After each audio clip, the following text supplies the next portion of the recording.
Hello. Hi, how are you? Oh, hi, Shakari. So, okay, you're there. I hear myself echoing in the background. Hopefully that'll go away. But yeah, uh, had a feeling you were there when I noticed your icon had turned to green. Yes, So, ready to do the show now and let bygones be absolutely. bygones? I remember meeting you at Laguna Beach, and I think you were at Serpent Mound when I was there too. No, I was not. I So I met you somewhere though. I remember seeing you it was before. it was 11/11, the Okay, Chief Golden White yeah, Eagles conference, and I had your card. So, yeah, absolutely. it all The makes the sense. irony is, I know you just interviewed Garrett, and I am with Garrett right now, Oh, how about that? which is Interesting. yeah. Okay. So I mean, he's a friend of mine, and I just happened to mention I was doing this call, and Great so show I had with him. yeah, sounds like. So this is just audio, right? Yes, it is. It is pre-record. I have to upload to YouTube. I'm kind of a straight radio host in distress for all intents and purposes. Not used to be on Blog Talk, then Capricorn Radio. That's another story in and of itself. Although I did have a one-on-one private session with Andrew Bartis today, and he did give me a bunch of things to help me expand this radio show program. So hopefully I'll be able to get a bigger audience. He made it clear to me that the fact that my interviews are 2 hours long is kind of costing me in terms of the view count because people have a lousy attention span. Not my problem, but that's the way things I go. know. So I've been told to kind of cut things down a little bit too. So yes, well, we're still going to go 2 hours anyway, if unless you want to cut it short. if I So could cut just a little bit, just because I have a class at what would this be? 6 to 8. It's like 6:12 your time, probably 8:30. So if we could do like an hour and 45, something like that, would that be okay? all right, I'll end the show at 7:50 Eastern. Okay. So, Yeah. all right, here we go. So, your site, your website here, shakaratosha.com. It has a nice little thing here on the homepage. Your work covers various topics, and the energetic services to support your growth tabs. This will help guide me throughout the course of this interview. So, but however, um, I want to, like I do with many of my guests, give you the chance to play the role of primary source at the beginning. So introduce yourself, any other contact info as well besides your site if you want, and also what happened in your life that causes you to do the higher dimensional spiritual work that you do. What have you witnessed, and why silence the skeptics who don't believe this stuff, and you tell them, made it clear that no, I'm a living example. This is real. Here's my experience. You can believe it's real. So there you go, Shakar. You got the floor. Okay. So hi, this is Shakara Tosha, and I'm really grateful to be on your show.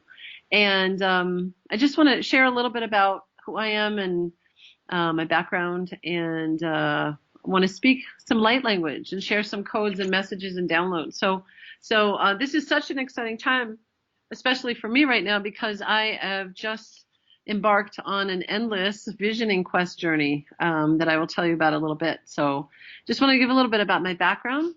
So for many years, I was working in New York City in the corporate world in almost every field, in finance, in the art world, in publishing, and startups and media companies and music. And I was a web producer there, but I've always been an artist.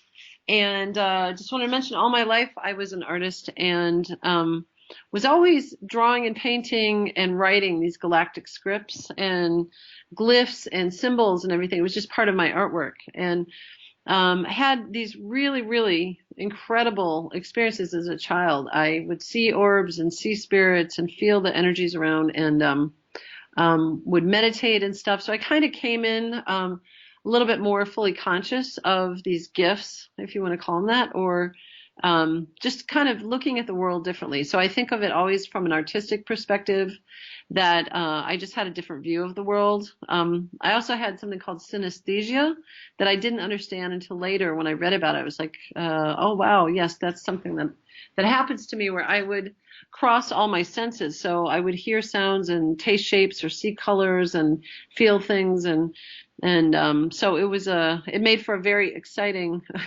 and sometimes overwhelming childhood. But I went to art school and was working in all of these worlds, also as a project manager, and very, very deeply in the sort of business strategy, account creative side. And all of a sudden, I started getting these visions of sacred geometry, which I had seen before, but something clicked. I was somehow activated. I don't know exactly what happened, but I started looking at lots of symbols online. And at one point I came across this symbol that was channeled in ceremony by this chief Golden Light Eagle, this Lakota chief that I work with. And I traced that back to some videos that he had done and some conferences that he did. And I said to my daughter, I really want to go to this conference. And we went, and there was just a very deep, heartfelt connection to him and to all the symbols and all the people that were at the conference. And people were talking about crop circles and the Knights Templar and this indigenous elder wisdom and these sacred ceremonies and all this stuff. And I just thought, wow, this is what I've been looking for.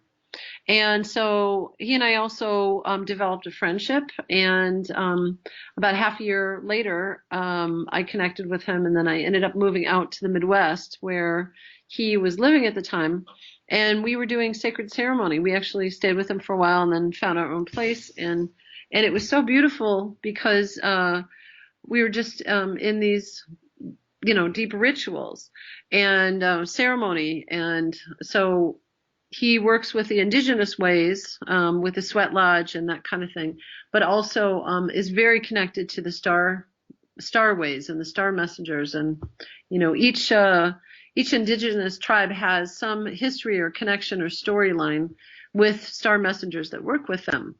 And he's kind of been tasked or has chosen to take on the mission of sharing this more widely with many people all over the world. So he and I were working on symbols and scripts, and I was channeling all this stuff. And at one of his conferences, I saw someone speaking light language, which I had never done. And all of a sudden, I spontaneously, shortly after that, started talking, what kind of may sound to some people as like talking in tongues. And it was amazing how they just started flowing one after another. And I realized that I was talking many, many of them. And the scripts that I was writing was changing. All this was kind of happening really fast. And then all of a sudden I talked to a wisdom keeper and kind of an elder, and they started naming the galactic languages that I was talking. They said, that's Arcturian, that's Orion, that's this, that's that. And I hadn't really studied anything about this. And I just thought, wow, this is really, really interesting. And so I started learning online and offline and alternative media about all these star nations, that we call them star nations, because I consider them to be people in different forms and shapes. But these were the ones that I was seeing when I was a child. And then about 3 years ago, I started having dreams about these guides coming to me, kind of channeled in my dream time.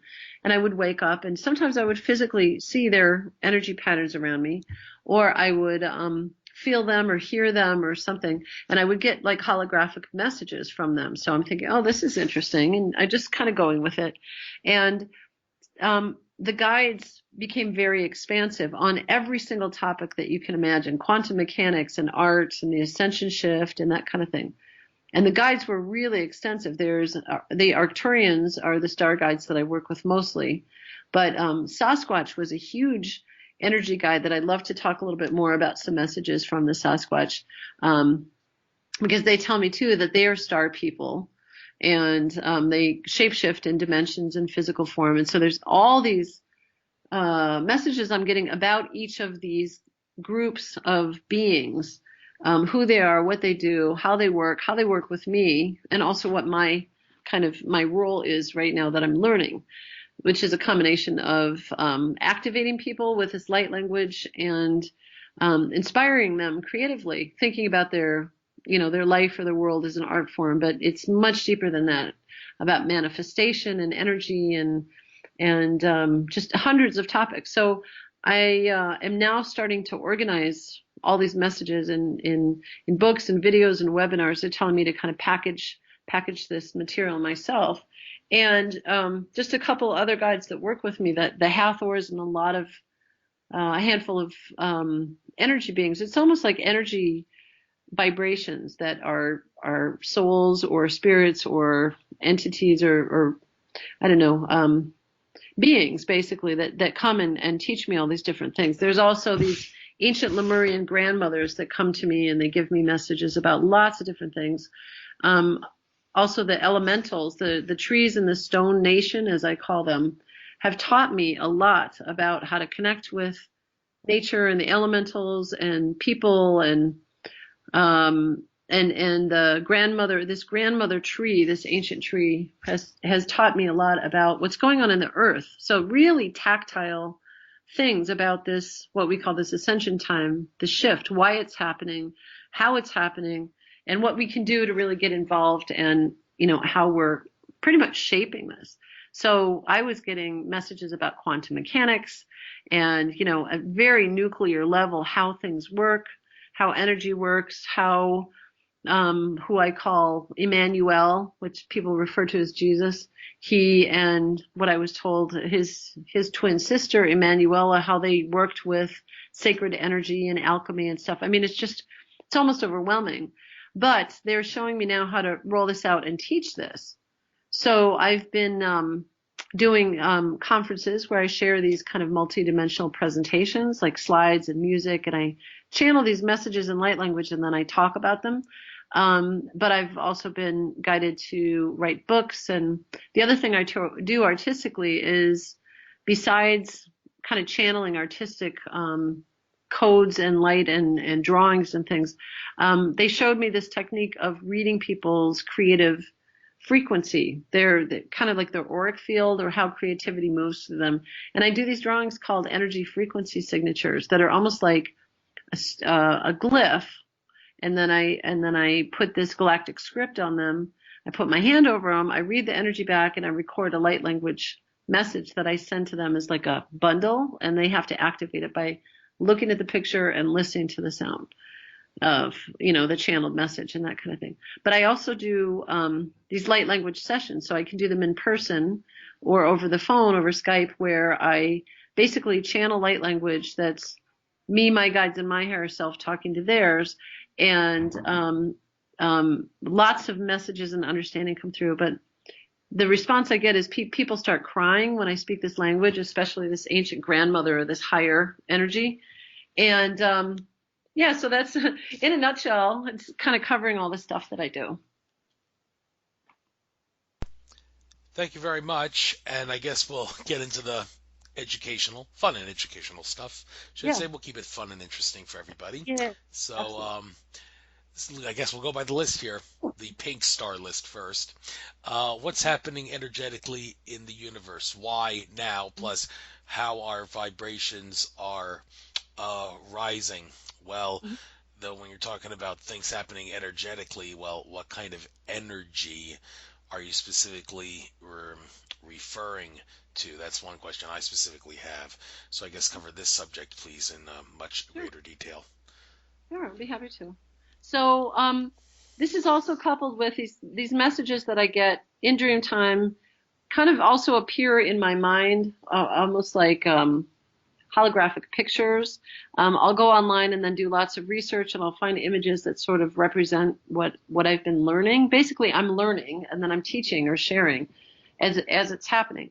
But I'll find a lot of times I'll find a lot of detailed scientific explanations to kind of back up for myself too, like what some of these principles are, or some of these functions or modalities or whatever you want to call them. So one of the things they show me is that a lot of people know about what they call the Schumann resonance, which is a vibration inside the earth.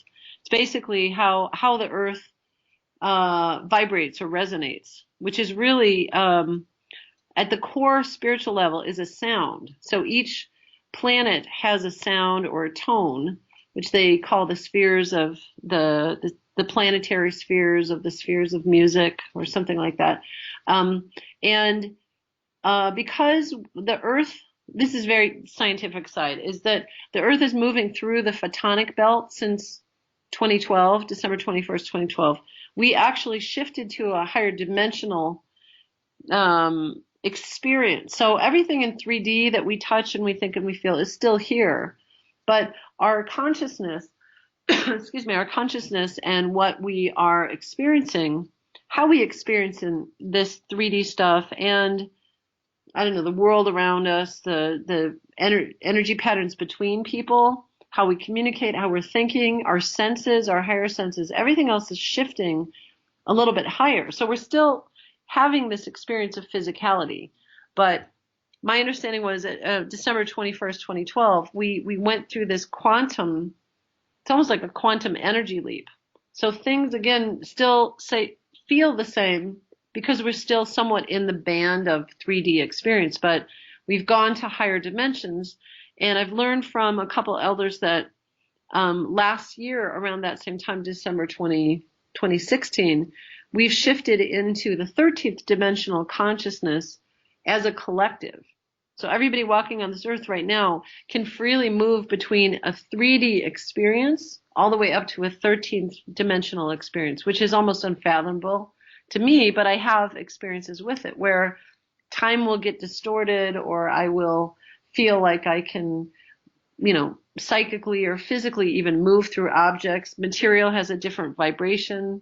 I'll go outside right now sometimes and everything is sort of glittering or very at an atomic level. I can see light photonics and things. And, like I said, as a kind of tuned in child, I was always seeing vibrations, like color vibrations. If I look at something really blue or really red, I would kind of feel different things. But these sensory perceptions are being changed and magnified, if you will, through this dimensional shift that we're going through. So part of scientifically, energetically, part of going through this photon belt is there's cosmic debris, basically. It's like stardust that's affecting the earth, that's coming into our atmosphere and that kind of thing. The other thing they're showing me with this Schumann resonance is that the earth is vibrating much faster and is, as we all know, we're going through these plate tectonic shifts and magma and plasma and earthquakes, and the earth is actually a being. She's a star being that's ascending herself, and we're ascending on the planet with her at the same time. So physically what's happening is these fissures are happening in the earth where this kind of blue plasmic energy is coming out of the earth, but it's electromagnetic for lots of different reasons. It's stimulated by the crystals in the earth and that kind of thing. What it does is it affects what they call, I think it's called the electromagnetic spectrum around the earth. It's sort of like a grid that's shifting, which affects our physical bodies because we are electromagnetic beings. We're actually pulses that turn on and off, and all the DNA and all the cells in our body are light photons that are just moving. So the earth is opening up and, this energy is coming out, but also the sun with the solar flares that many people know about, or you can find out lots about it online, are increasing. So on the other side of the spectrum is the sun that's actually evolving too. It's growing, it's pulsing, and it's pushing out these huge solar flares, which if you go online and read anything about it, you'll see this can affect electronics, this can affect, your body system, a lot of different things. So we're sort of being pulsed into a higher dimensionality on both sides. That in turn affects our physicality, including the biggest thing is our pineal gland, which has melatonin, serotonin, whatever. I'm not a scientist. I'm not scientific, but some of the things I'll share whatever I can remember about what I've, found out. But it's changing the fluids in our body, which is changing our conscious awareness. So the bottom line is that the ascension process is many things. Everything is vibrating faster, which is opening up these spectrums of color, light, sound, and vibration, and which really affect every single thing that we do. So we're able to start seeing bands of color that are outside of the spectrum that our eyes are normally accustomed to. We're starting to hear higher pitched sounds and lower pitched sounds and picking up frequencies in the air that our bodies normally weren't attuned to, or were sort of kind of, I don't know how else to explain this, kind of kept at bay in receiving these vibrations. So all of this stuff is happening. What this does is it's stimulating our conscious awareness of things that were dormant. So I believe in past lifetimes. So going back in the past, you're starting to remember from your own personal kind of Akashic records about memories, like you would what you did last week or last year when you were a child, starting to remember more clearly where you've been. I'm getting pictures of being in, Egypt and the south of France and these different places, very, very clearly as if I was actually living them right at that moment. So all of that happens. What it does though is it stimulates everything in our physical body. So a lot of times people talk about these quote ascension symptoms, which is basically kind of experience of time warping on itself. So you may do something in 1 hour and it feels like 6 hours, or like a whole day, like today, a whole day went by and I knew I did an incredible amount of things, but it's hard for me to remember what those experiences were or what the time was like, or the passage of time is just really strange. It just goes super fast. Or I get really energized, for example, and then really exhausted. Like my body needs to lay down and kind of zone out for a couple hours, a couple days, or something like that. So what's happening is what these guides that I work with, but also me and my higher self, are kind of um, having a deeper understanding of is that our whole body is being recalibrated. So scientists talk a lot about junk DNA, and spiritually, what that is these codes have been scrambled in us. This is one of the reasons I love codes and symbols, because it's all about codes and energy and stuff. So they're kind of, if you want to think of it in this way, they're realigning themselves. So they're coming back into place. So all this is happening for us to raise our vibration. And my understanding is these cosmic sides of ourself, whether it's an elemental being that lives on the land, or a star person that lives in another place, or even ascended masters, are all of us that are walking on the earth right now that have chosen, by the way, we've chosen to be here. We've chosen to be in this life and be on this planet, to come back at this time to help this crucial passage for Mother Earth and all the people on her. So they're actually descending into us, as my star guides are showing me. So we're blending. It's not just that our bodies are floating up and we're going to be gaseous states. Is that they're showing me what's so profound is it's really, really important to be completely spiritual, high vibrational, cosmic, whatever, in this physical form. So it's almost like we're opening up to our God source and the powers that are coming for people in their physical body, their psychic energy, and that kind of thing. It's all opening up, and it's just going to be incredible. And the only other side of this, which I know you touch on in some of your other interviews, is this whole disclosure about the negative I call them negative factions that are happening in the world.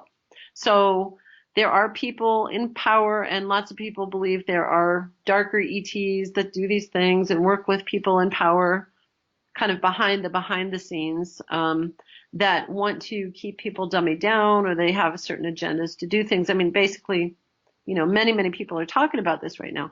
I think it's important that people know that this stuff is happening, but I don't really delve too much into it. I think my mission is very different, to just inspire people, awaken people, and help them kind of come into their own, their full self, who they are, what their job is, what they're good at, what they love to do, and then help them kind of take that forward a little bit more.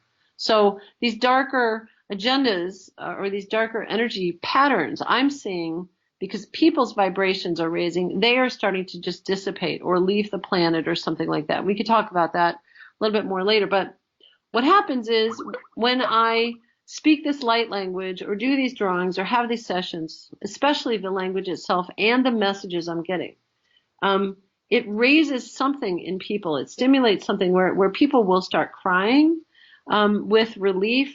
Many people have told me, I've changed something in dynamic in their lifetime in a 1 hour phone call. I mean, there's something really, really profound going on. So I'm learning as I'm doing it, but I'm getting really, really clear about starting to decipher some of the scripts, some of the drawings, some of the meaning behind these symbols and that kind of thing. So I'm even discerning if somebody else speaks light language, I can start to hear patterns and stuff.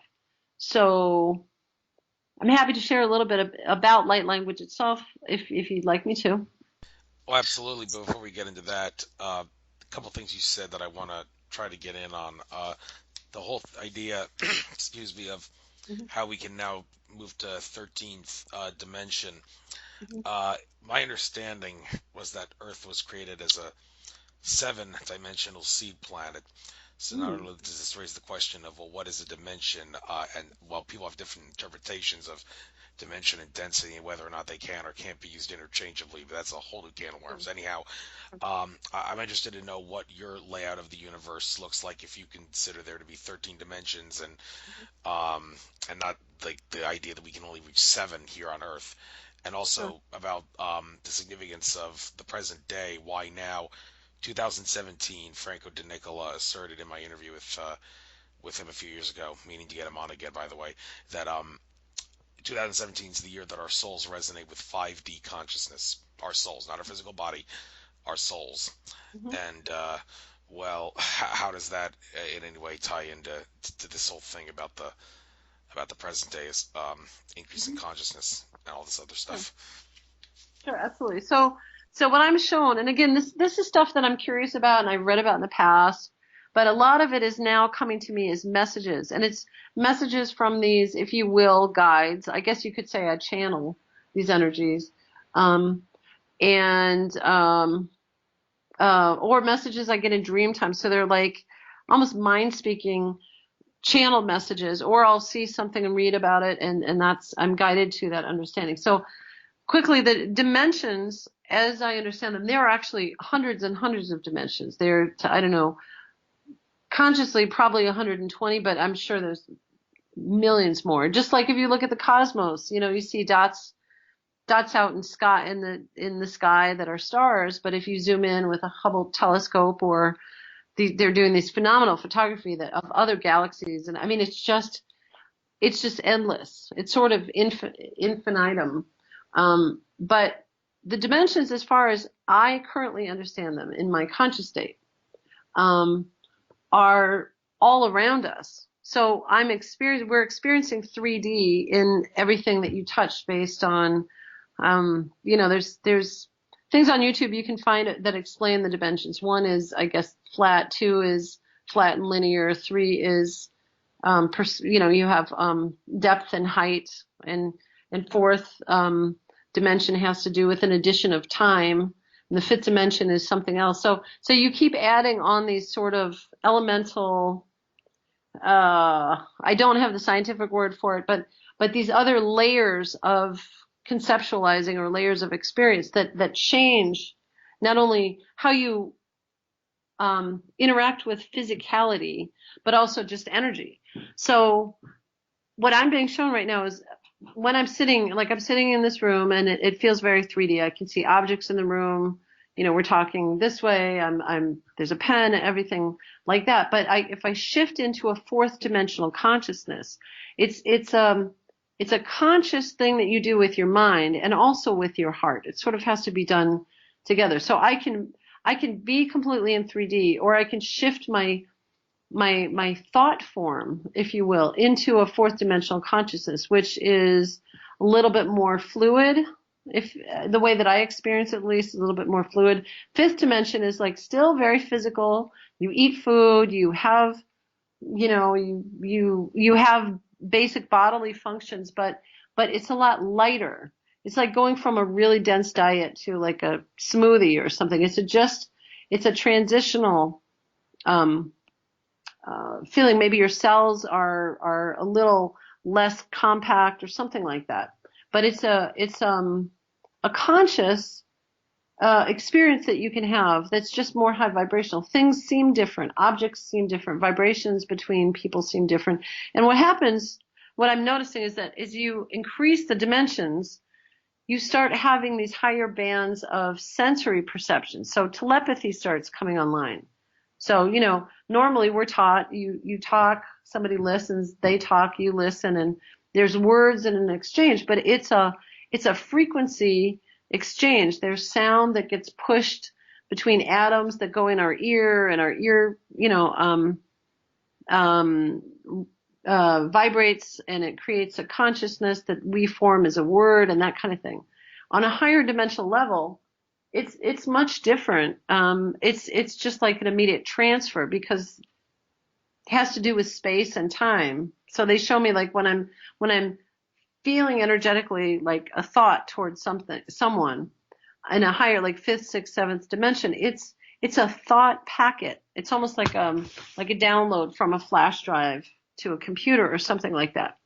So the vibrations are faster because time, space, and gravity are shifting in these higher dimensions. And the way it was explained to me is from like the fifth to the ninth dimension is still somewhat physical, but you really lose. It's like maybe more of a gaseous state if you want to think about it. And the higher that you go in dimensions, there's very much a consciousness, but it's just less physical. So you can bilocate and physically or energetically be at two places at once and be conscious of it. I mean, there are lots of different things that happen at these dimensions, but my understanding is they're all here right now. So it's not even like a hierarchical pyramid where you move up in a dimension. You can move into a dimension.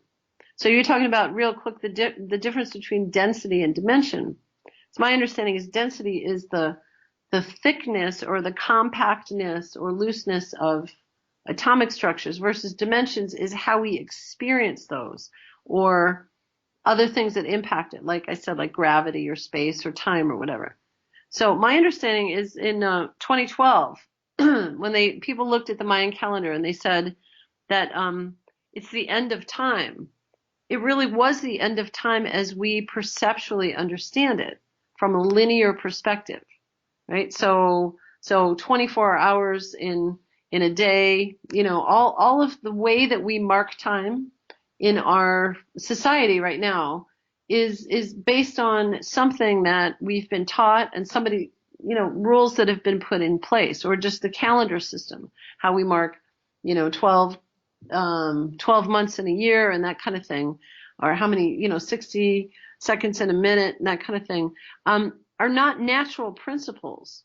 So the Mayans, for example, or indigenous elders, indigenous cultures that are close to nature, that are completely in tune with the moon time and the natural cycles of the earth, the daylight and the night and the sun and the moon and all that stuff. The more in tune you are with nature, you get on a completely different clock system. So real quickly, what I'm being shown, and many people are talking about this, I've learned this also from people out in the world, is that when the Mayans said there was an end of time, we completed our experience of time. So my understanding is in the fifth dimension, time operates very differently. So in 3D, for example, you can have cause and effect. You can say something negative to a person, and eventually it'll kind of get out there as an energy pattern. It will swirl around and something will happen. Eventually it will get to that person, or say something positive. I was just using that as an example, but any positive thought form will eventually impact something. Or you can have a wish or something that you plan for, like I want a new partner, I want a new lifestyle, I want to change my job or get a new house or something like that. In 3D, you work on a linear construction of time. It's like project managing. I want to do this. This is how much I have to save. This is where I'm going to go. These are the calls I have to make and that kind of thing. I've done that for many years, managing and constructing a plan of action, and then you live into it, or hopefully you do, or you take steps to make it happen. My understanding is when we've shifted into these higher dimensions, it's totally different. It's because the experience of time is almost non-existent. You can have a thought and it'll immediately come back to you. You can think about someone and they will call, or you will, these synchronicities of coincidence change very quickly. So this kind of thing about how we experience people or time or energy forms or something changes in these dimensions. So what I'm shown is, as a collective, we can choose individually and collectively to have a different experience. We go up in dimensions, which means things happen faster.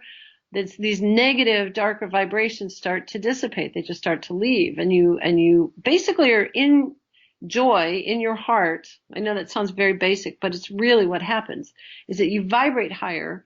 And then because of the law of attraction, you start creating more positive things around you. And basically that's part of this ascension, is that we're sending back to a higher personal vibration, which brings in really amazing energy around us. So if somebody's having a really heavy time and they raise their vibration, all these much better things are going to start happening to them. New partners will come in, new lifestyle changes, financial abundance. You know, they've basically consciously shifted their vibration, which is bringing in positive things, which makes them feel better to keep going in that way. So in essence, that's how I experience dimensions personally. I can only speak from my personal experience. But what they're showing me is, as these bands are widening, I can choose what dimensional level of consciousness I wish to vibrate in, and it's a personal choice. So I can be in 3D, get in a car, go have lunch, meet my friends, do some work, that kind of thing. But I can also have a 5-dimensional experience where I'm not engaged so much in thinking about stuff, time, money, and that kind of thing. And I'm experiencing the world differently. You know, I absorb it more. I'll go out and I'll look at a tree, or I will feel the love of a child looking at me, or something like that. You know, so what I'm being shown is we are coming online basically because of all the stuff that I expressed that is happening. We're coming online to be able to create a new existence. We're actually creating it as we're going along. So my understanding is this new 5D, what you're talking about, a soul, I think you said soul vibration or soul. Soul resonance with 5D consciousness in There, 2017. there we go. Okay. So your soul, your mind, body, and spirit all work together. And your soul is, the way that I understand it, at least now, is it's sort of the energy pattern of who you deeply inherently are. So your spirit, I think, is the thing that goes through lifetimes. The soul is the thing that you carry with you, or they're sort of interchangeable. They have different roles. So you have your physical body, you have your mind, which is the problem is with this 3D world is that we've been taught certain systems of understanding. We've become so mental that we've lost the connection to spirit or connection to soul or heart or something. And that's what's partially changing, is we're going from left brain to right brain, being very analytical, you know, which I very much was in this world, but I'm also an artist and I kind of work on the other side of my right brain. And we're shifting back into the heart. And what that means for me is things you're feeling more understanding and compassion and connection and relating to the world more from a feeling experience than a thinking experience. And then you also have your intuition, which is basically your gut instincts, which is a feeling, and feeling and logic and stuff. They all work together. So this idea of your soul resonating with the 5th dimension is really similar to kind of what I was saying, that your soul vibration, the essence of who you are, kind of steps up a level. If you can think of them as levels, or steps into a higher consciousness. It's like, for example, when somebody's given a choice to do one thing or the other.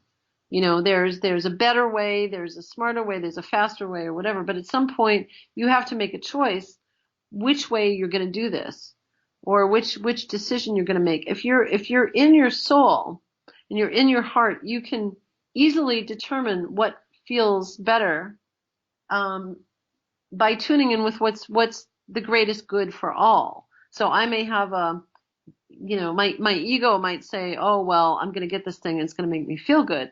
But if you tune into a much higher vibration, I will be here and do this thing so that I connect with other people and help. And it's really ultimately about being of service to be able to tune into these higher dimensions. So bottom line is, I think that we're physically experiencing and have the opportunity to experience this current world that we're walking on Earth right now at all these different levels, separately or simultaneously. It's our choice.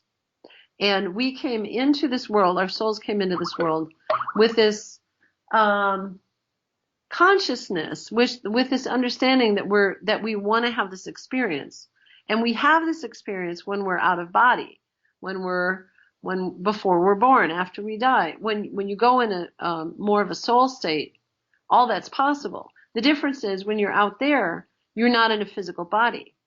So I'll just share one other thing, is that these star people explained to me that it's so important to be in this physical earth right now, because this is like a training school for all of us. And one thing is it's training us to be able to master physicality. So what does that mean? It means that I can ultimately learn how to make a flower from my hand, which people actually do, by the way. There are, people in a high vibrational state that can do this. You can manifest things that you need. You can build worlds. You can build buildings. I mean, it's about working with physicality. You can, you can paint things. You can create things. It's really about creation and exercising creation to the point where we can start really creating higher level things. The other reason we're here is to master our emotions. So we all get swayed by good things and bad things that happen to us, and whatever's happening in the world seems to affect us emotionally, and then we react to it. The difference is, if you understand the world from a spiritual level, it's not that way at all. When we're born and grow up in this 3D world, we are taught that the world is out there, things happen to us, and then we're in a reactionary mode all the time. And we are taught that these are behavioral patterns that are taught to keep us in fear, to keep us plugged in to some bigger matrix. I mean, it really is the matrix, as you know. The difference is when you're in your heart, you understand that you are the world. It's coming from inside out. When you see somebody across the way, your mind is creating that. When somebody comes in, they have a conversation with you, there's a part of you that's creating all of that. So what I'm learning from the teachings and the exercises and the downloads that I'm getting right now is the more we can work on perfecting ourselves, raising our vibration and that kind of thing, but really understanding at a soul level that this is how this stuff functions. This is how we break out of the quote matrix, is that we see that we have chosen everything in our life, which means you have a bad relationship. You brought that person into your life to have that experience. It's not a judgment at all. It's just an experience. So if you don't like that, then just change it. But most people aren't happy with that idea, or they don't think they have that ability, so they just kind of write it out or hope it works out. Or people that get in a certain financial strata and think this is all they can make, or this is the only thing they can do, or they're not worthy of getting a higher salary, for example, because they didn't have an education or whatever the excuse was. But then you look at somebody, so they're using the world to define themselves. But then you look at somebody who it's come from nothing, totally hard life, impoverished, frustrated, difficult family life, and they excel and they're really happy.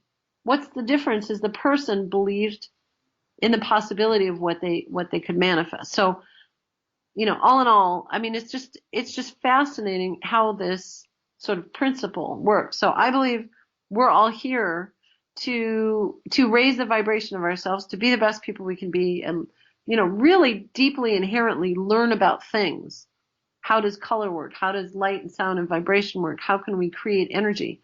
Ultimately, to get to a point which we are at right now, where whatever you want to call it, creator spirit, I refer to it that way, and star guides, ascended masters, all these beings are stepping back and saying, okay, you have been seated in your body, in your mind, in your world with all of the answers, each one of us. So we don't need teachers anymore. We don't need systems telling us what to do or how to do it or whatever. We've got to start making decisions and creating it and working from within ourselves going forward. No question about that. And on that movement forward, we may suffer a few bumps and bruises here and there, like ascension symptoms you may be Uh-huh. experiencing. That's one of the other tabs you got here, Yeah. as well as accessing tools to work through them. So I guess you could talk about this in your Sure. style, but I just my question specifically about this would be, what are the more common ascension symptoms, and what are Mhm. the best ways to well work through them? Absolutely. So, excuse me. I'm being shown some of the symptoms are, like I mentioned, physical draining. A lot of people feel the ringing in their ears that people think is tinnitus, but it's not because, I mean, it can be definitely, but it can be fluid running by your ears. But sometimes it can be you're becoming more empathic, or your senses are more aware of electromagnetic currents. I mean, everybody knows they're upping the ampage on phone services and cellular towers and all the energy stuff that's coming off of objects, Wi-Fi and electricity and that kind of thing, is affecting our body, which many people know. Um, all the other stuff that I don't want to go too deeply into, because like I said, this is not my trajectory. This is not really my field of what I focus on. But the spraying, the food tampering, the I worked in media for a while, the advertising and that kind of thing. All of that is contributing to making people tired and physically exhausted, and it's draining, and for lots of different reasons, as you know. But it's really these tactics or these things that certain people are using to cause people to become slower, or the drugs that we're taking, or that kind of thing, or vaccines, or whatever. It's a combination of all that stuff, but it's really, consciously or not, what it's doing is it slows down our body system. Yet we've got these surges in electricity and the sun photonics and all this heightened consciousness. So there's a conflict now going on in people's bodies, because your body itself has a consciousness, the earth has a consciousness, and all of existence is basically raising higher. But if you're dense, if you have toxins in your body, if you have emotional baggage that you haven't cleared, about clearing, or you haven't dealt with, it becomes physical and gets stuck in your body. A lot of diseases are about what I'm being shown, a lot of unresolved emotion that doesn't have any place to go. So that's not everything, but your body is ascending, but you're also feeling these. Basically, you're being rebuilt on the inside out. However you want to think about this, it's almost like the junk DNA coming online inside, all your cellular structure, your pineal gland, your spinal column, everything. Your body is kind of rejigging to adjust to these higher frequencies. And it's pummeling our body constantly. The difference is, if you have these heavier, dense stuff, you have negative vibrations. If you think negative feelings, you're actually going to start to, and people are doing this now, it will cause you problems because it gets stuck in your system. And you just get more and more and more of it because of the law of balance. So some of the ascension symptoms that many people, including myself, go through are just physical exhaustion, which is fine. And these star guides tell me, when you're tired and you're feeling this, normally we'd say, well, I got to go to work. I got to really push myself. I got to get this thing down. But they said it's so important because your body's actually recalibrating. That is very important. If you hear a calling or a feeling like, I have to lay down now, just do it. And that rest that you're going to get will give you more energy. It actually realigns stuff. So the ringing in your ears could be, like I work with these star guides. I use the word coming in. They descend, or they're around my consciousness or my field, my energy field. And the pressure sometimes is really, really hard. It's almost like a massive. This happened to me today a couple times too. And the top of my crown chakra, my pineal gland, it's just like really intense pressure. So people will be feeling migraines and that kind of thing. And a lot of the time you just have to kind of ride through it, and it just dissipates, and then you feel much better. Or you can deal with it in any way you wish, or you can kind of fight it off or block it And it's almost like your body is being stubborn, and it just gives you more of it. Or you just get stucker and stucker, which is not really good. I'm trying to think other symptoms that I've had people experience are it's mostly physical right now, but like the way that you perceive things. I always look at things in a positive light, but there's the dark and the light and the shadow. So time, for example, experiencing a 12-hour day all of a sudden feels like really, really short, because time is an anomaly that's fluid, actually. So when you shift these different dimensions, like I mentioned, you experience time differently. So what would be seen as, what would be felt as like, a normal 10-hour day ends up being really, really fast. Or the other way around, like I mentioned. The other thing that I'm starting to experience, a lot of people I know is that you go in a room and you leave keys or a glass of water on the table. You'll go out of the room, you come back, and it's not there. Maybe it is there in another dimension, honestly, or it's just disappeared, or energies are moving it around. This kind of thing is happening quite often. And then you go back in the room again and it's sitting there. So did you not perceive it? Did it move? To me, it doesn't really matter. It's just a phenomena that's happening. But I will have friends put their keys in their living room and then go in their bedroom and their keys are there. So things are moving around. Things disappear. You've heard about the Mandela effect. People haven't heard about that. You should research that online. It's pretty interesting that things in our culture, like literal things like logos, advertisements, phrases, and experiences that we've all experienced, for example, childhood, you'll see the same thing, but something will be a little bit different about it. But everybody has this experience. It's like a collective experience of something, but it's subtly changed for everyone. So how does that happen? There are lots of different reasons. Some people think that, the atomic fission and fusion that they're doing is actually affecting consciousness.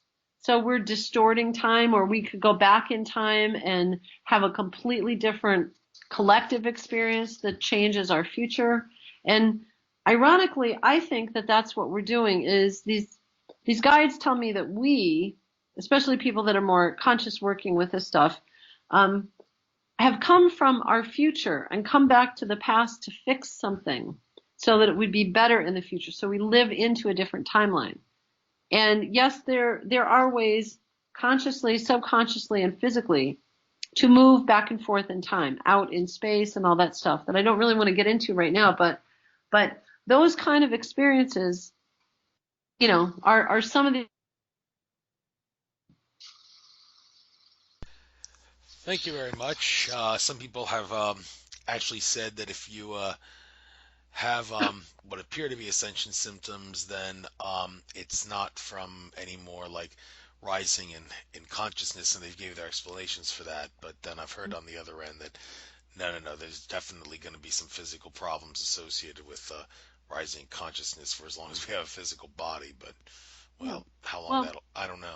Do you have any comments on that? On maybe it's how it's yeah, not of rising in consciousness related if you have pain?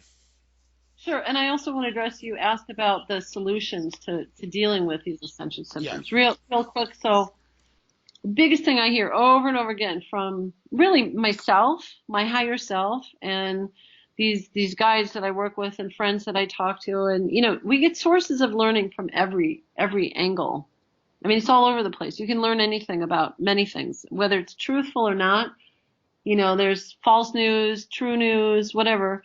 But these guides tell me, and myself, I've learned, myself tells myself that if something rings true for you, if it feels right, if it feels like the right information, your body knows, because your body is already seeded with all the consciousness of existence. I mean, this is the thing that's tricky, is that we already have all the answers inside of us. So there's no reason to look for gurus, teachers, and leaders outside.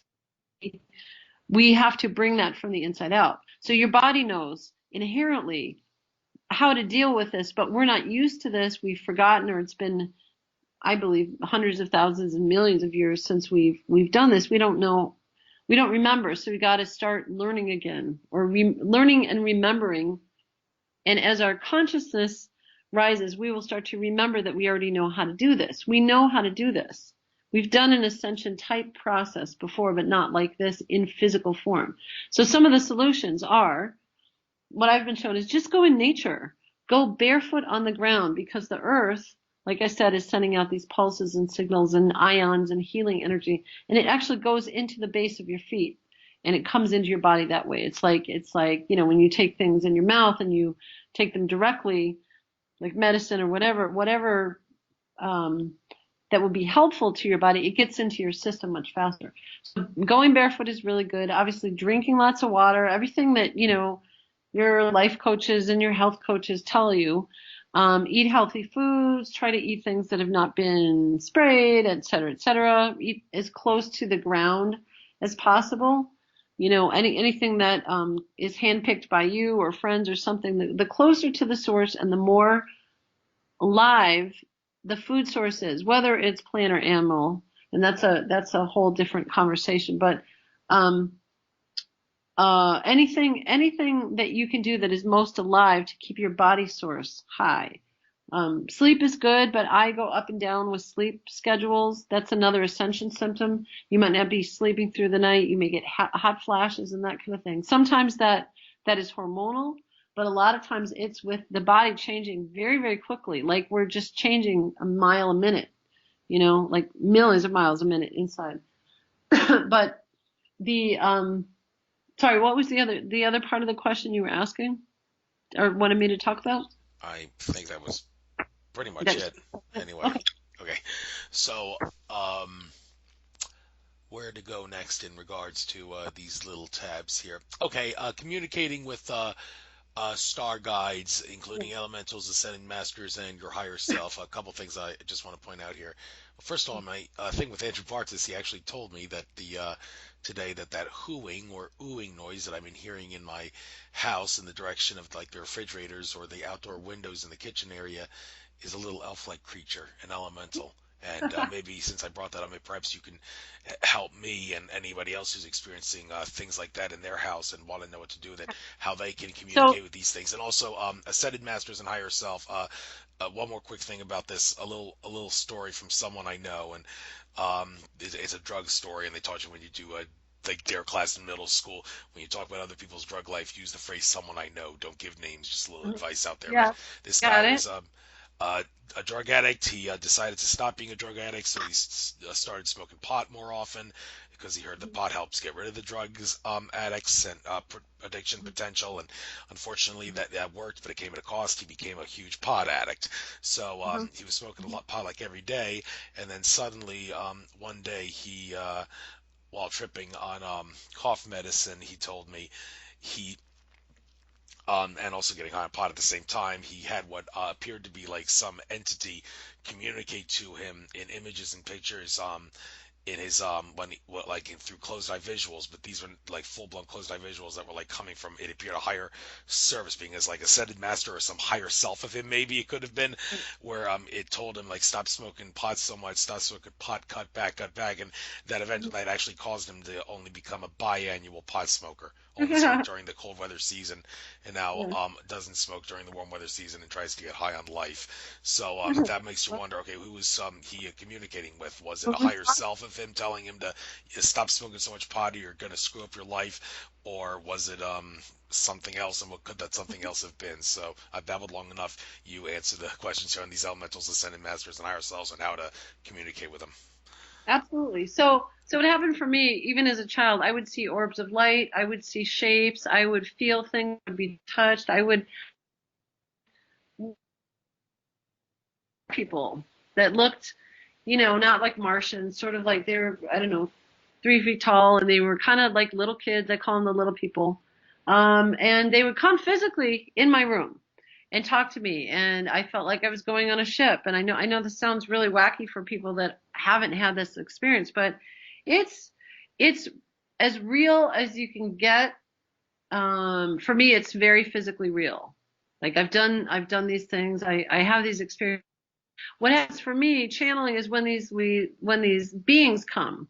Sometimes it happens in all forms for me, sometimes different, only one or two of these for other people, but you can see them, you can hear them, you can channel them.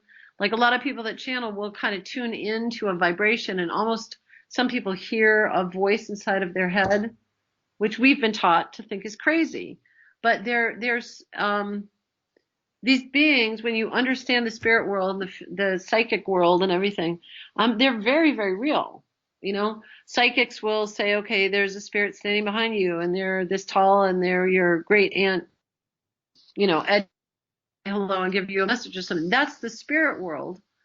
And these other dimensional worlds is, like spirits are basically, my understanding, are beings that have been in physical form and have deceased or gone to the fourth. And the star realms are star beings that are very much alive. As far as I understand it, all these different planets have different lifespans, different physicality. Some look almost human, like the Pleiadians and other ones that people have actually taken pictures of. I mean, the internet and YouTube is going crazy with, you know, true and false pictures of ships and this and that and everything. Some of them look like animals, sometimes praying mantises. And then you've got the animal spirit world, or the animal totems and the animal energies that will come in. So they'll look like whatever, that kind of thing.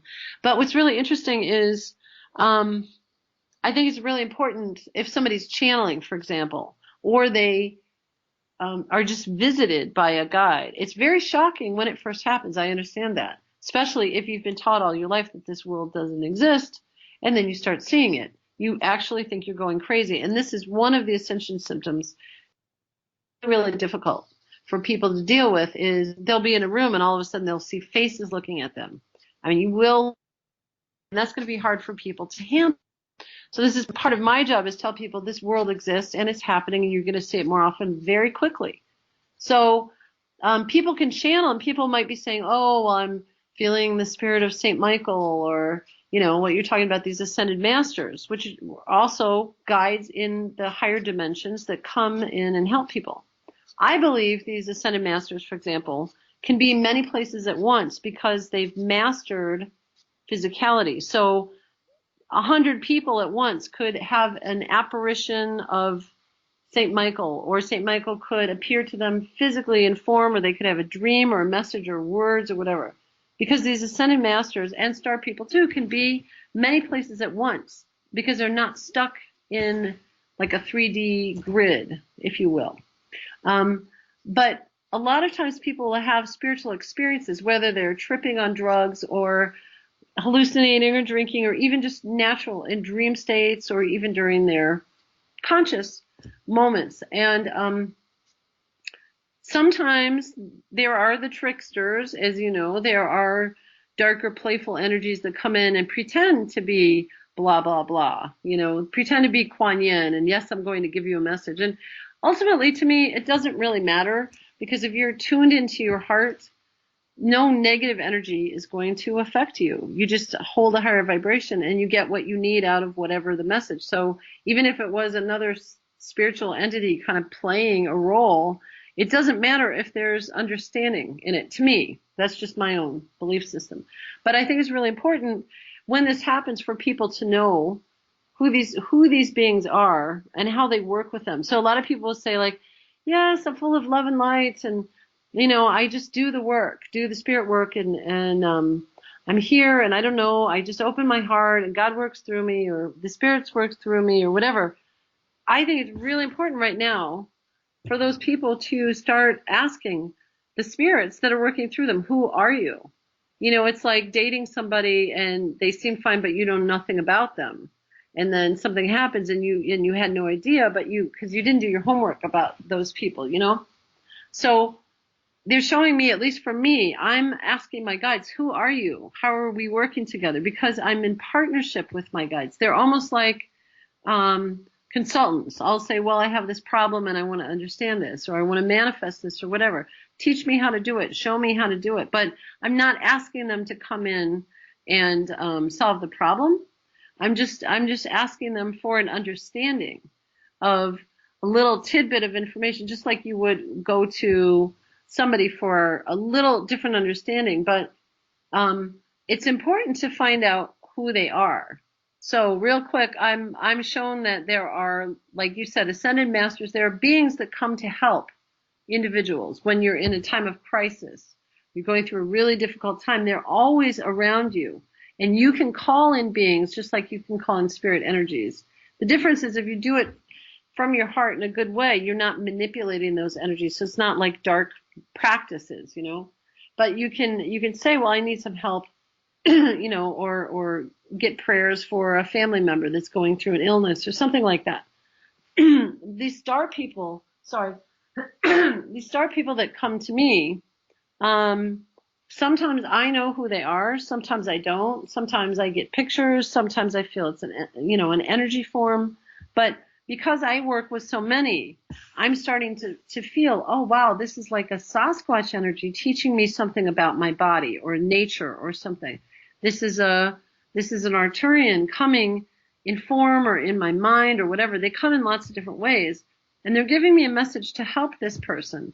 They're helping me see kind of psychically what's going on with somebody so that I can help them. So they come in a lot of ways. And that's why I think it's really important to understand if people are feeling these entities around, talking to them and saying, who are you, etc. And it's real important to say, if you're not here to be of the highest good or to help me, please leave me. Because a lot of people leave. This is the thing, you're talking about drugs and addiction. What happens is you open your auric field, okay? And you basically create holes in your auric field with drugs and alcohol over a period of time, especially the harder stuff, which basically is just like an opening party for negative energies. And there are many, many negative energies that are here, physical, spiritual, star people, et cetera, who are kind of like vampires. They suck your energy. They'll use your energy for different things. I mean, it's extremely real. I don't have to go into any of this, but because you can read all the stuff if you're curious, you can find these things out. But the way to get out of that, I don't know, being tampered by that energy is just not to buy into it and tell these energies to leave. You know, please leave me. This is not good. But like, for example, the friend that you had, they heard a voice or heard a vision. To me, it's a source of information. Like, it's not good for you to do this anymore. Could have been an ancestor, could have been a star person, could have been an ascended master, could have been them, their higher self saying enough is enough. But, you know, so that was the message. But when people start getting visited by these guides, it's important for them to start to learn who they are, learn if they're good or bad, what their intentions are, how they work with them, and then start, you know, I've chosen to sort of partner with these energies. So that's sort of a choice. Yeah, and another choice people have to make is utilizing the law of attraction or not, and how you're going to go about it and all. And that ties into what you have here in another pink star tab. Tap into your energetic frequency signature. Now, they see the phrase energetic frequency signature, are all capital letters there. It that resonates, I think, with destiny tuning, what some people refer to as. That's the one area that the documentary The Secret didn't touch. People criticize it for. They didn't touch much into how you have to be destiny tuned well in order for the law of attraction to work right. That was an oversight on The Secret's part. Others say it's too much of a big deal. I mean, it's not really that much of a big deal to obsess about your destiny tuning. If you just do it right and feel you're doing it right, then the law of attraction should reward you, and subconscious blocks shouldn't be a problem. Well, I don't know. There's debate on that. So, in regards to radiating your unique, creative, personal heart song expression in order to manifest what you want to get, how does energetic frequency signature play into that, and how do you suggest you improve it? Sure. So one of the things I wanted to draw attention to was The Secret. I've read it. It's very interesting. There's some really good points in there. But my understanding is we are in a world of duality. Okay, so 3D is all about dark and light, high and low, everything. This is a realm of duality. So when you're manifesting in duality, you're going to get both sides. So you may have a big prayer of peace, but what comes along with that in this dual world is just the opposite, because it's a law of balance in that way too. And, something a little bit more heavy might happen to you. So when you manifest from your mind, how we're taught to manifest, like I just mentioned earlier, having a plan and a project, and you go for this. It takes a while. You can will something into being, you can visualize the heck out of it, but you're still going to go through this linear process. And because it's duality, you're gonna get the good and the bad, and it's going to be push and pull, et cetera, et cetera. My understanding is when you move your consciousness to your heart, there is actually a technique where you can do that, where you can be completely conscious in your head, just like we're having this conversation, but you can be, for lack of a better word, you can be motivated from your heart. So not only compassion and everything that the heart stands for, but you don't think intellectually about things so much. That doesn't mean you don't use your brain or your rational side, but you really start feeling and moving things from your heart. There's actually an energy that goes out of your heart. You can pulse a thought form from your heart, which is a really amazing thing. I can, talk about sometime next time. But this idea of when you're in your heart, you're in a sense of unity, because your heart actually exists in higher dimensions of consciousness, which is really love. All the way up is just love. Love is a language, love is an energy. So when you're thinking about manifesting things from your heart, it's like I try to tell clients that I work with, you can visualize something as if it's already happening, but that's just your mental. You've got to experience it from a sense perspective. Like, you want a new house. What does that house smell like? What does that feel like in the morning? What does the kitchen feel like? Where you, less about what it looks like, but more about the experience of the feeling. And you can work into that vibration and basically live into that vibration. If you're living like a really happy person, or if you want more financial abundance and you're living as if you would be that person, how would that person feel? How would that person act in the world? What would you be capable of? When you start behaving like that, because of the law of attraction, you are automatically going to draw to yourself people, situations, like a destiny. You're creating your own manifest destiny that way. And it's really fast, and it really happens. And I will tell you, when I do it right and I do it, more mental and a little bit more difficult, I really see the fluctuations of that. So I'm being trained and training myself and understanding this stuff too. It's really, really fascinating how this is evolving. So you were asking about the energy frequency signature. I heard that word in my head before I ever learned anything about it online. And what I was told was everybody has a pulse, energy, formation, a vibration, an auric field, an electromagnetic field, an energy, basically different layers of energy.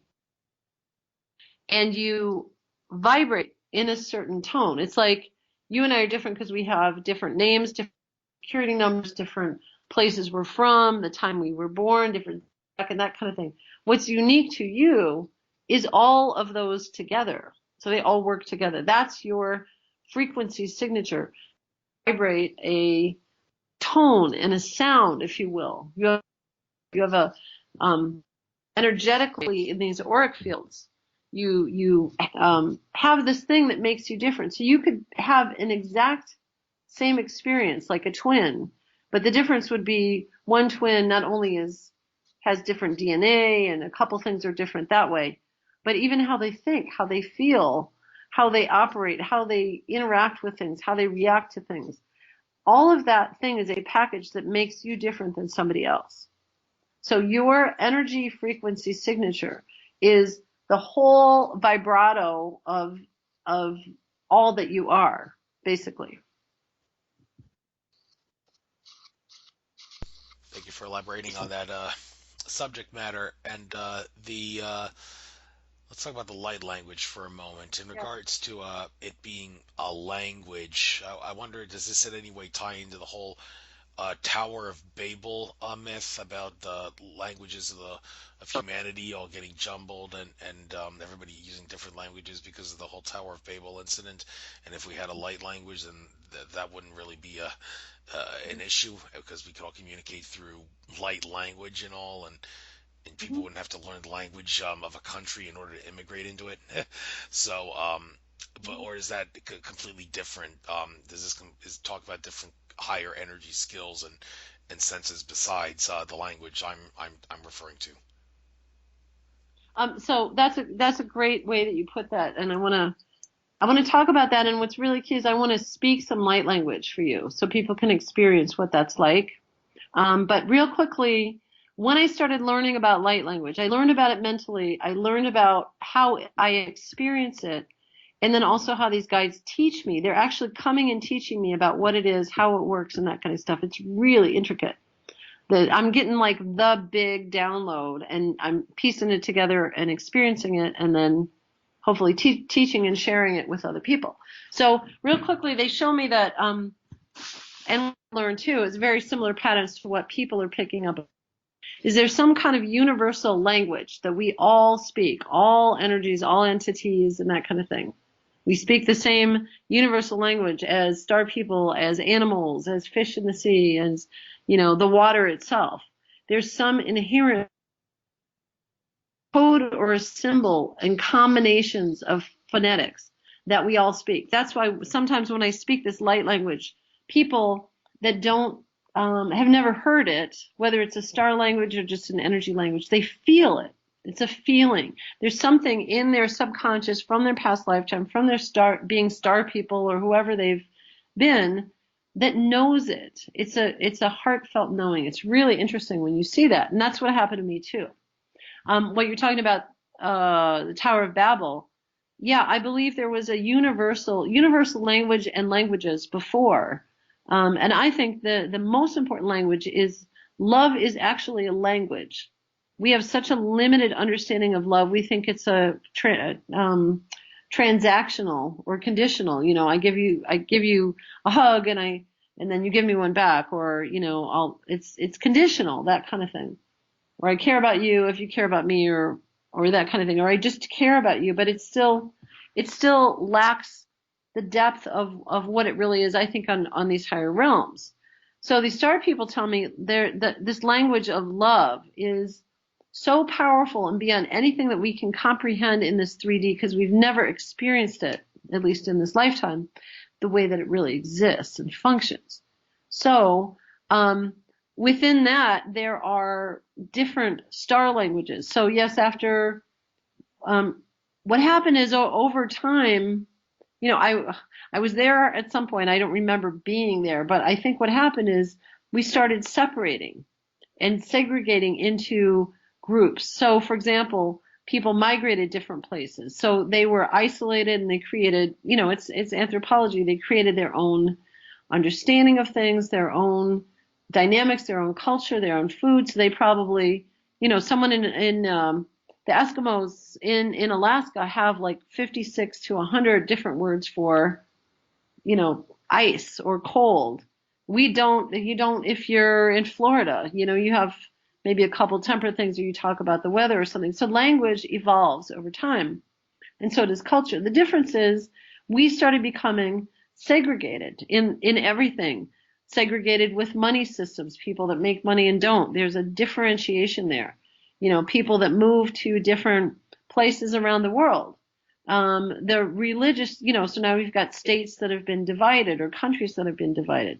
You've got thought processes, different schools of thought. People migrated, somebody studied Jesus, Buddha, Muhammad, whatever, atheist, Confucius. And so you've got these schools of thought, which are all at the root level saying the same thing, but they're really very different. And then the difference is you've got ego that gets involved, and righteousness and judgment, and people start thinking, oh, my religion is better than yours, or my financial situation is better than yours, or my belief system is better than yours. The way I treat my kids is better than yours. So you get these hierarchy or separate systems, which is also what happens to language. Within that, you've got all these star planetary systems. So we're talking about doing it just on a planet. So you can do it within the different star systems. So there are star languages, just like you would have Russian, Chinese, English. That's a language and a dialect and something. So the good thing is that it creates difference, which is really, really important, because you can't, just like you can't see the light unless you have a shadow, like you can't see something unless you have a shadow defining it. Like if you turn things off in the dark, you can't see the shapes of things. It's that kind of thing. I'm shown evolutionarily, that's a word. These star people make up funny words for me too in these word plays, but as we've progressed, we've had all these experiences. And the interesting thing about this ascension time is we're coming back together. Look at all these tribes, like at Standing Rock, that were separated for lots of different reasons. They were segregated. They were somewhat, indifferent to each other. And what brought them back was not the oil. I mean, the oil was something, but the water, the need for water and clean water, and the safety of family and children and that kind of thing, caused whatever separation of any groups to start to work together again. So the same thing with language. After a certain point, we've developed all these different languages, all these different cultural things, but at some point there's something that people want to inherently connect to another human. So the internet is great because it's bringing people together in these different groups and applications and tools and gatherings, and a lot of religious groups are now starting to be openly working with each other and that kind of thing. So what's interesting is, as we've separated, we've seen that it's important to work together. Some people are doing this more consciously than others, but there's a movement now to kind of break down the walls. And that's part of what this ascension process is, that we're losing these separations. So we're starting to speak a common language. So they show me that when I speak light language, or when anybody speaks light language, it's an activated vibration, which is more than just sounds and tones. It's actually symbols, it's energy patterns, it's thought forms, it's oral, it's physical, it's sensual. You can almost feel it, like a Reiki healing or something, whether it's online or in person. And somehow it triggers codes in people, a remembrance. Basically, I'm just shown whatever I do what I do, and it triggers people to remember their own light language or their own mission or understanding. So it's a vibrational thing that's a very ancient way that we communicated. And what's really ironic is when I started doing this, I started researching online, and there's a couple really amazing people that are collectively working with people that channel light language in drawings. Like you can draw light language, like the symbols that I do. You can write script, you can do color forms and everything. Ultimately, any form of creation, as far as I'm concerned, is a form of language. Symbols, whether you're painting something, you're going to use different colors and symbols and shapes. If you're cooking, if you're building a house or whatever, it's putting pieces of something together. But as a language of communication, I can say something in light language, which I really want to do pretty soon. I really want to share some actual speaking of this. But I'm starting to differentiate when people speak different star languages. They sound very, very different. So most people will speak one language. Some people will speak a couple. I speak a lot of them, and it just kind of comes through. So I'm speaking them, but I'm starting to be able to read just like a human being's energy frequency signature. I can read the signature of the language. It's very, very interesting. So I've been working a lot, very intensely with codes and scripts and symbols and how to basically decode them and work with them. So real quick example is you see a symbol of something, less like a logo, but like if you're looking at a pen, for example, that's a symbol for pen. and then you've got the brand of the pen, and then you've got how you use the pen, and then what the utility of the pen is, how you hold it, what you do with it. So if you and I looked at a pen, we would both say pen because that thing represents that. But what you do with it and what I do with it are very different. But there's an inherent penness. That's funny. of of the object itself. It's the same thing with people and frequency. Does that make any sense? Yeah, it does indeed. And yeah, I get it. You were talking phallic symbol there. That's why it sounded funny. Yeah. Well, that was your interpretation of phallic symbol. I was laughing because I said penness. Yeah, I You know. picked it as I the know. other one. Yeah, but you interpreted it as that. I was actually thinking the ness of the pen itself was pretty funny. It was a funny word. So, Oh, that's what I'm saying. It's an interpretation. So I just said something that sort of sounded like two different things, and that's what you picked up, and that was the vibration that you tuned into. And that was not my intention, but it's funny. But I was laughing because it was a word formation of the ness of the pen. But anyway, very interesting. So all of this too is about how somebody interprets it. So I can speak this light language, for example. I can only go by experience, but some people go, oh my God, I feel that immediately, or I recognize that language, or I don't know what it is, but I don't see anything, but I'll feel it in my body, or I feel burning or something. So it's really like a healing or activation. I call it an activation. So each one of these languages affect people in different ways. Just like, for example, if you listen to a classic symphony versus hardcore rap versus jazz and blues, each one, I have no judgment in them because I appreciate all of them for what they are and what vibration they um, vibrate at. So what vibration they carry across. So one can be faster, one can be slower, that kind of thing. But they carry a kind of a signature that affects people. So you can listen to classic symphony and then listen to, I don't know, deep bass or something like that, drum and bass or techno or whatever, and your body's going to feel it differently. Just like Dr. Moto did all the experiments on water, you pick up the vibration. It's not good or bad, it's just a different vibration. Just like, some people are really flamboyant in their clothes and some people dress kind of quiet or dark or colorful or whatever. These are kind of aspects of expression, if you will. So light language, when I speak it, it comes because I speak a lot of them. It can be real fast, real slow, real high. Each one of like I could speak Arcturian and it could sound 3 or 4 different ways, but it carries a certain vibration.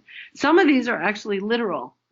Like, I could say I can't do a literal translation because it doesn't work that way for me because they're not mental. I can't say da da da da da whatever I say and then say that means this, like I'm going down the street. It's not literal like that. It's sort of like a feeling.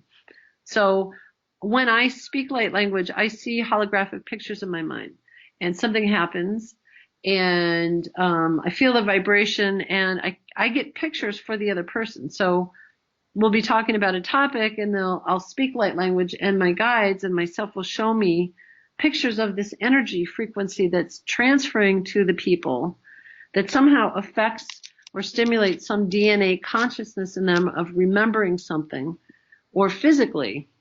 And I get some interpretations of what I've just said or what that transfer is. So I don't know. It's very interesting. I really want to say something in light language, though. Unless you have any other questions about it, I'm happy to answer that too. all right. Well, we got about 6 minutes left to go, so maybe quickly just answer this one last thing. If you want to say something in light language, yes, I'll let you do that to end the show in style. But inspiring and activating your own soul codes, rising into higher vibrations of possibility. Okay, the thing here I'm interested in possibility. kind of like probability, like what is the probability that this will happen? Well, if you get to higher levels of consciousness, the probability of synchronicity, Mm-hmm. which is a coincidence that is not a coincidence because it was meant to happen and is part of nature, nature's way of saying you're on the right track, among other things, then well, that then you increase the probability of that.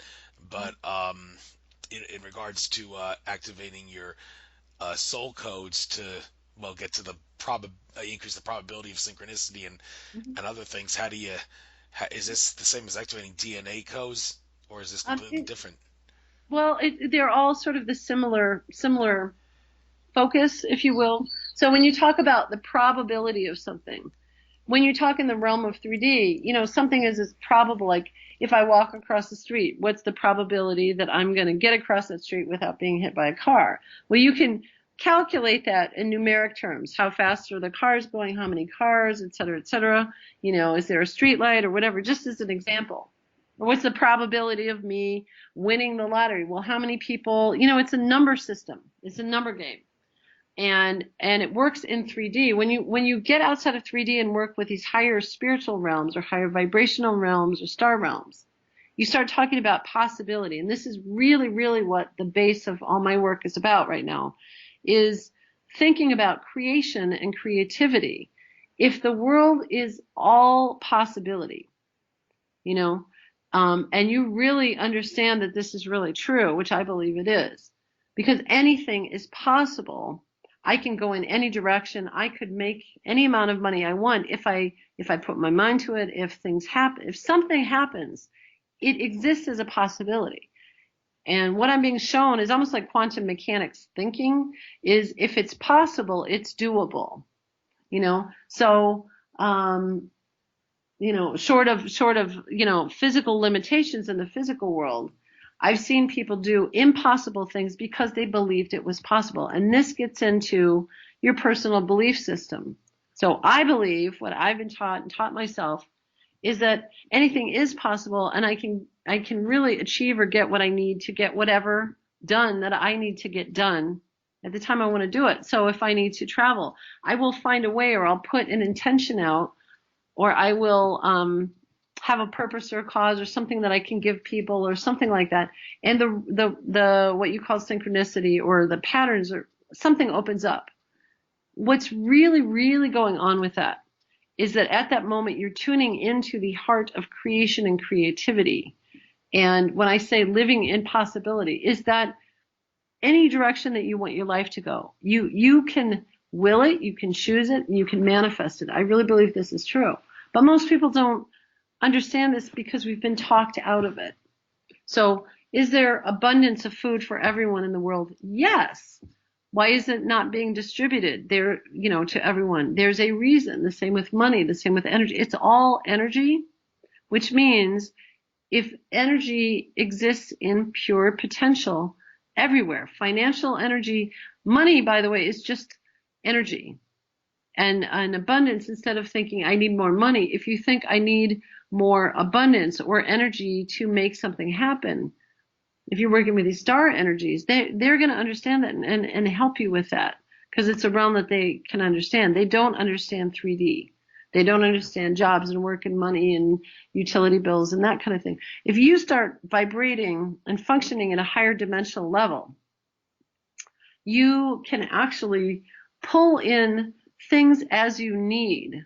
And this is a really big concept for some people, because they look at their life and go, I'm my bank account, I only have this much, I'm not sure how to do it, or I don't know people, or I'm shy, or I can't do this, or I'm not good at this, or whatever.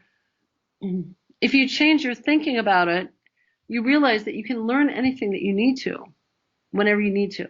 You can generate finances, and this is true. If you believe that it's possible, you're going to walk different, you're going to think different, you're going to be curious about things, you're going to have a great conversation with somebody.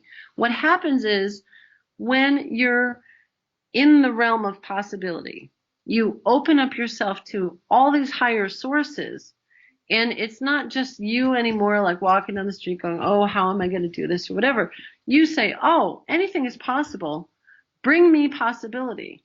And you will go into a cafe and be in a line, start talking to someone. You're looking for a job, and you say, well, this is what I do. And And wow, and without even asking, when you vibrate at these higher levels, this person could turn around to you and say, oh, I don't know why I want to say this, but like I have a friend that has a job open, or you're in town, do you need anything?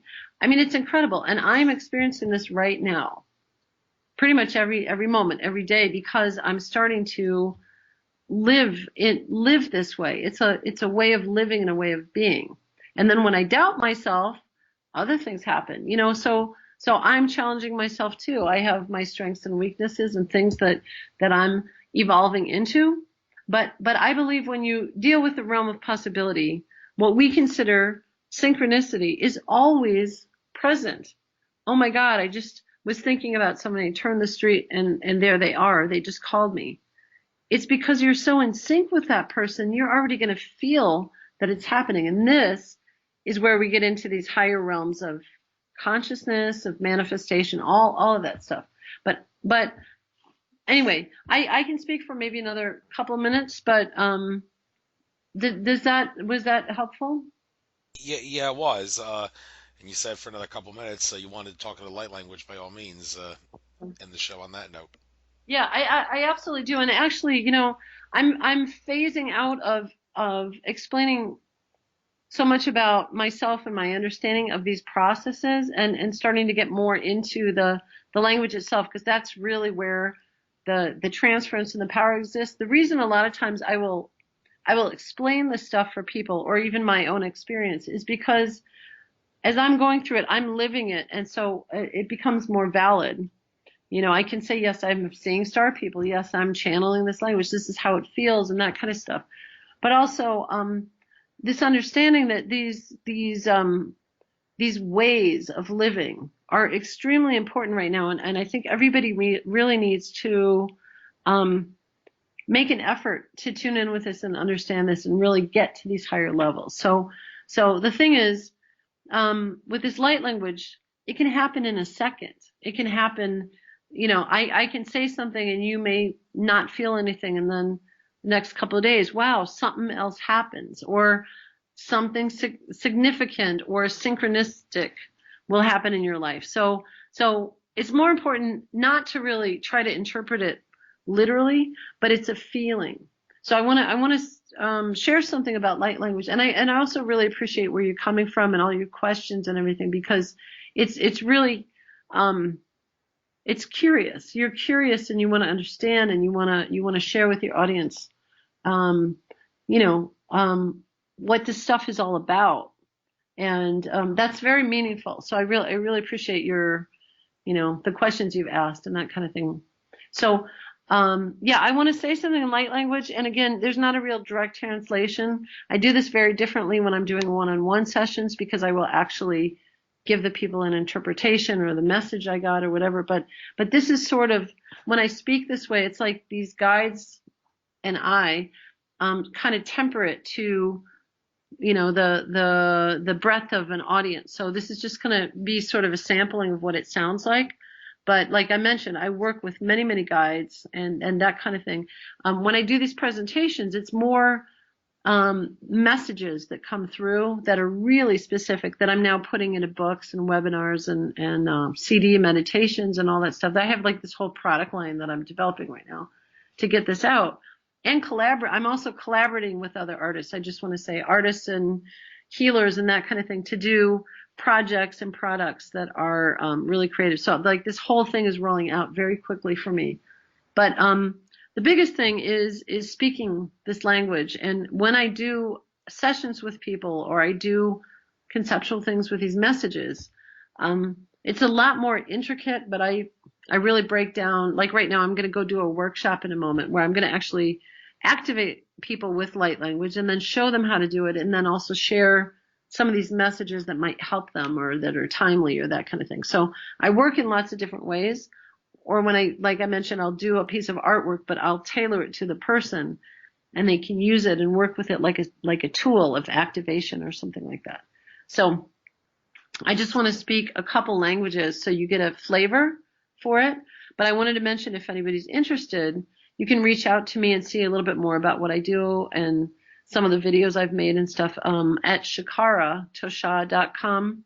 I don't know if if you can put a link in the site that where you're gonna post this, that would be really helpful. I'll do that. Yes, I always do. Yeah, thank you. Thanks, that's awesome. And I really just help. I really want to thank you also for giving me this platform to share this, because this isn't about me. This is really about these messages, basically very high level galactic, energetic, humanistic messages I'm being given to share with the people now to help them during this time. So any chance I can get to kind of talk about what I'm receiving and also what I understand is really helpful. So I really appreciate that platform to do this. But so here's a couple messages just so you get a sense of the tongue. But anybody can reach out to me and do a session and learn more and get some free messages online and that kind of thing. So here's a message that I want to say in light language. And I'll speak a couple different tongues so you can hear, okay?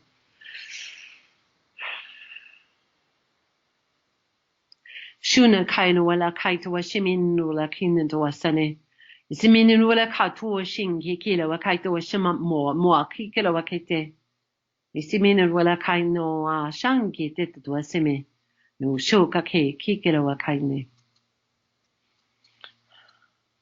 Sinin wala kaino mo chomo mo kakilo wa kindu wa shangi tetu wa seme wala kedu wa cha. Siminu wala kino wa kandu wa shangi tetu wa seme wala shikedu wa seme. Siminu wala katu wa shama. I say kid whatever she's a black on song kid of kite. Kain was shango to a sakin my haida no ruler to a zingin like more cocoa a king washinte. Usa kain was shang do see kilawaka in the minimolaka. Shunkati tedwa sama mua kakola kinte. Usama mua kaki kishtu asa. Onshu misikirawa kinte. So that's just a couple sampling of these channeled languages that come through, and they're all really different. There's lots of different ones. There's some that are very guttural that are kind of Sasquatch energy. Some like the whales and the dolphins do like really clicking kind of languages. Some are like tonal. Some sound Japanese and Russian. I mean, there are things that I pick up in different things, but those were star languages, and some of those were kind of light energy transference patterns. What's really cool is I'm being shown to tone something. So I'm going to just sing something too, because they say when I tone it, it carries a very different vibration, like a different brand of energy band of frequency. So can I just tone something briefly and then? No problem. Okay, thanks. Shunta malawaki shunala kusumi no siminula kainesi Ainesuma nesukala nesiku nai nushimi kilowa kanji nasaku miniso samati.